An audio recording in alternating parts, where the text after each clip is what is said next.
Should I wrap my horse's legs when going on a long trip in the trailer? And she asked this question with just one question mark.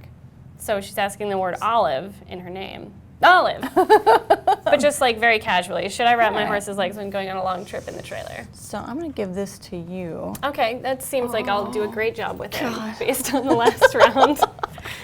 And then put the other stuff close to me. Okay, so I would like to say it depends, because apparently that's what I always say.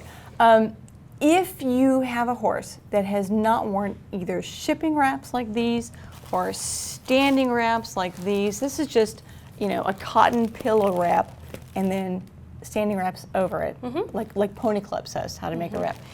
If it's a young horse or horse that's not worn wraps, I would discourage you from putting them on in a trailer, because there's enough going on, and if they move, shift, they're tight, they're not used to them, they can actually move around more, become fractious, hurt themselves, kick until things get loose, and it's probably doing more harm than good. Yeah. And as a vet, I took an oath about not doing harm.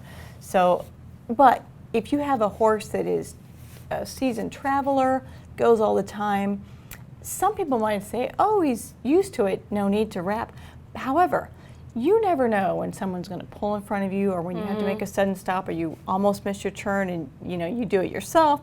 And it's not that the trailer has sharp things on the inside. Everyone knows to check your trailer.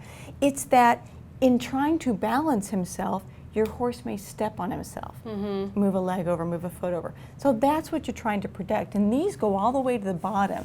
So they protect the hoof, the heel bulb, the fetlock. So these are not for the ears?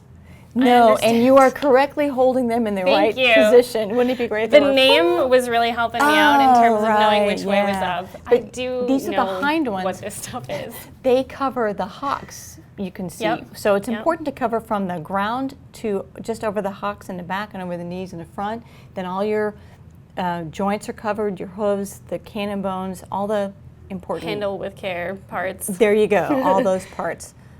Some people, I didn't bring any, but some people put bell boots on to protect the heel bulbs. So maybe that's all you want to do is just the bell boots. For when he's positioning his feet. So that you you don't want him to just don't, clip because himself. those kind of injuries right at the heel bulb can take a long time to heal. And can be pretty painful and can put your horse out of work if he's uncomfortable enough. When they're walking, you think about the motion of walking, and it just opens it up every time. It's why kind of scratches are painful. I also brought some other things. She didn't ask, but I like a good tail wrap, because I hate when my horse comes out of the trailer and then his tail is either rubbed and it looks like a this. boot brush. Oh yeah, or he's rubbed the hair out, and I'm like, well, that's gross super. And then some people, and I've never used one, but some people are head bumper fans. Yeah, Sorry. I was so excited that I was going to get to tell you that it was facing the wrong way. So ears, not eyes. Sure. I'm not, because unless you know your horse is one of those that, like, you open the back and undo the front, and then they run out and throw up their heads or whatever.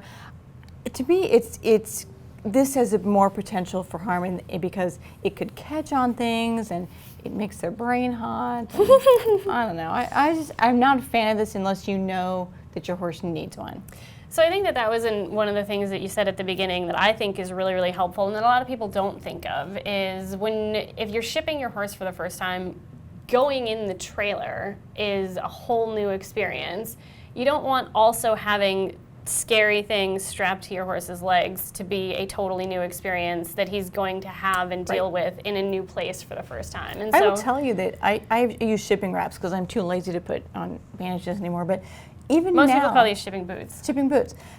When I put those on Newman, and he's had them on for 12 years now, he still does the moonwalk thing, So even he has to adjust his way of going. And so you, absolutely what you said, you don't want a horse who's never had these on.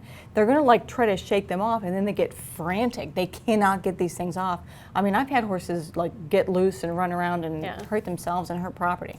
So if you really want to put them on, then teach your horse to Practice. use them. Practice, Yeah. before the trip. In low stress situations too, because there's no time. Trying something for the first time with your horse at 4 o'clock in the morning in the dark, Never a good not idea. recommended. Sounds like we've both been. We've had that experience.